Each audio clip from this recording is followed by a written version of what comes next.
السلام علیکم۔ تازہ ترین خبروں سے باخبر رہنے کے لیے ہمارا چینل سبسکرائب کیجیے اور پیج لائک کیجیے۔ الیکشن کمیشن نے بلاول بھٹو، خورشید شاہ اور دیگر پر جرمانہ عائد کر دیا۔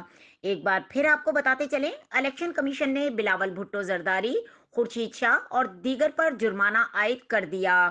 الیکشن کمیشن آف پاکستان نے پیپلز پارٹی کے چیئرمین بلاول بھٹو زرداری سمیت دیگر رہنماؤں پر جرمانہ عائد کر دیا۔ الیکشن کمیشن کے اعلامیے کے مطابق ڈسٹرکٹ مانیٹرنگ آفیسر پشاور نے بلاول بھٹو زرداری، خورشید شاہ، مراد علی شاہ، سعید غنی اور عبد القادر پٹیل پر فی کس 50,000 روپے جرمانہ عائد کیا ہے۔ الیکشن کمیشن کے مطابق پی پی رہنماؤں پر ضابطہ اخلاق کے خلاف ورزی پر جرمانہ عائد کیا گیا ہے۔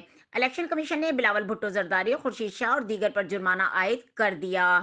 بلاول بھٹو زرداری نے کہا کہ پاکستان کی عوام عمران خان کے ساتھ نہیں ہے۔ الیکشن کمیشن کے مطابق اس حوالے سے پیپلز پارٹی کی رہنما نگہت اورکزئی کو وارننگ جاری کی گئی تھی۔ پیپلز پارٹی کی مرکزی اور مقامی قیادت نے یوم تاسیس پر پشاور میں 30 نومبر کو جلسے میں شرکت کی تھی۔